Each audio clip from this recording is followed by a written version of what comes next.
Before we get to this week's video, just a quick commercial. The Meat Trapper Skinner Knife of the Week is this beautiful, hand-forged from 52-100 ball-bearing steel, armadillo shell handled meat maker. Complete with a Kydex neck sheath, this knife was designed by myself and hand-forged by master knife maker Mark Hatchett. To see more, visit meattrapper.com and click on Available Knives.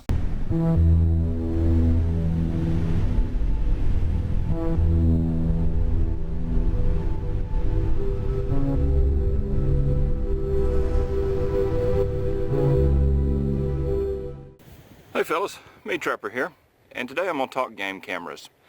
Now, as a trapper, I have found that game cameras are probably the single most valuable source of learning that I have.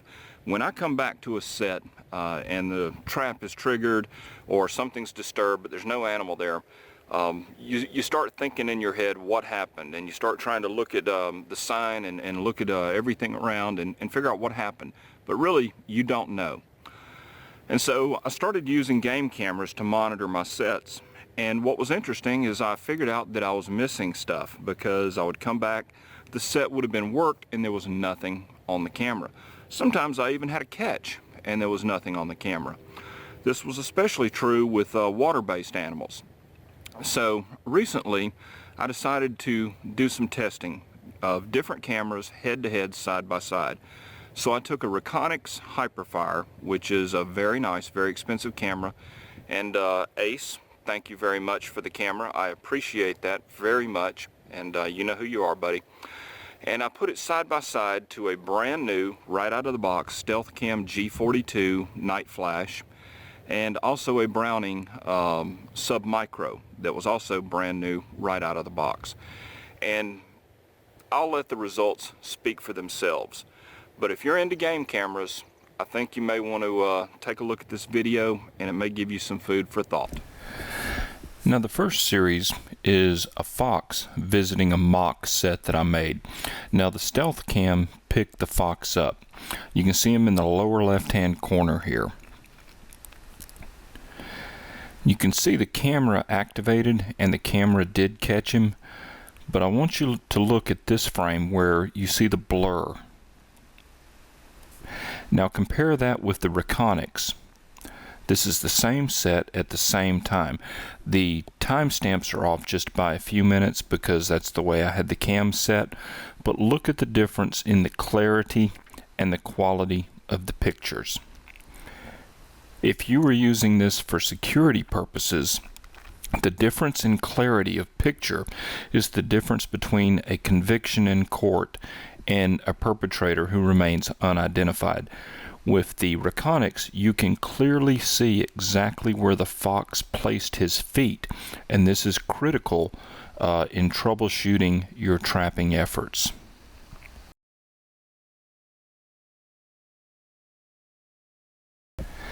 Now, the next series of pictures is when a coon visited the set. First up is the Stealth Cam.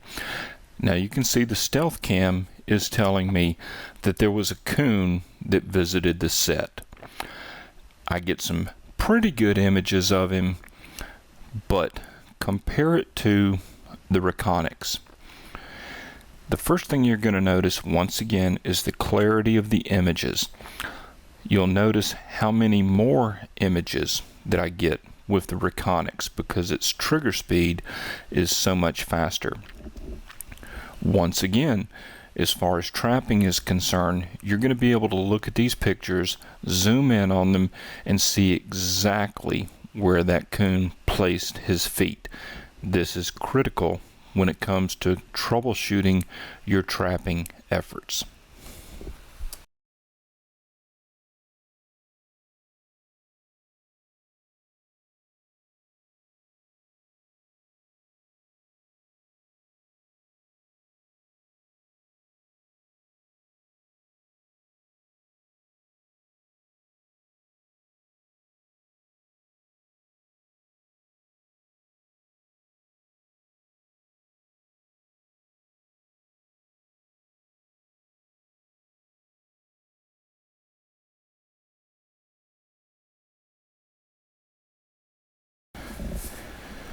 Now in this particular sequence, the stealth cam never activated despite the coon working the set and being all over. And I cut a lot of the Reconyx pictures out of this because I got so many on this that it's just redundant to show them. But for whatever reason, and I can't figure out why, the stealth cam never activated and never recorded this coon visiting the set, whereas the Reconyx did. Now this next segment is fascinating because I put the stealth cam in video mode and had the Reconyx set up next to it, and you can see the Reconyx taking pictures right there. I'm not going to bother showing the Reconyx pictures because I had so many of them, but what's interesting is to watch the animal being caught, and you can see the Reconyx firing and you can hear the vocalization of the coons. So, what's the bottom line on the Reconyx cameras? Well, their advertising slogan, I believe, is see what you've been missing, and I can promise you that's true. Time after time, the Reconyx caught animals that the other cameras didn't. Most of the time, this was on very fast-moving animals, and I attribute that to the trigger speed and the superior optics on the Reconyx. What's more important than that, to me, is the quality of manufacturing. This camera is made in the U.S., and the service is in the U.S. Now, my Browning started malfunctioning, and I called the service department several times and got absolutely nowhere with these people. It was a joke. You know, it was make sure your batteries are good, you know, try a different SD card, all this, the usual crap. And I was using the SD card that they shipped with the camera, and plus I had tried others. I just wanted the Browning fixed, but they wouldn't talk to me, and I didn't want it fixed for free. I don't mind paying a service charge, but I got nowhere with that service department. So that just shows a lot of times when you buy something like this, if it works, great, and if it doesn't, oh well, you're just out of luck, you know. The Reconyx performed absolutely by far the best. Now, it doesn't have video. This model doesn't have video. And what that told me was they do one thing on this camera, and they do it very, very well. If I weren't going to go with the Reconyx, the StealthCam G42 would absolutely be my second choice. It's a much more affordable camera, and I would say it caught 85 to 90% of what the Reconyx did, but it did miss some things. It missed several foxes, and it just didn't activate at times.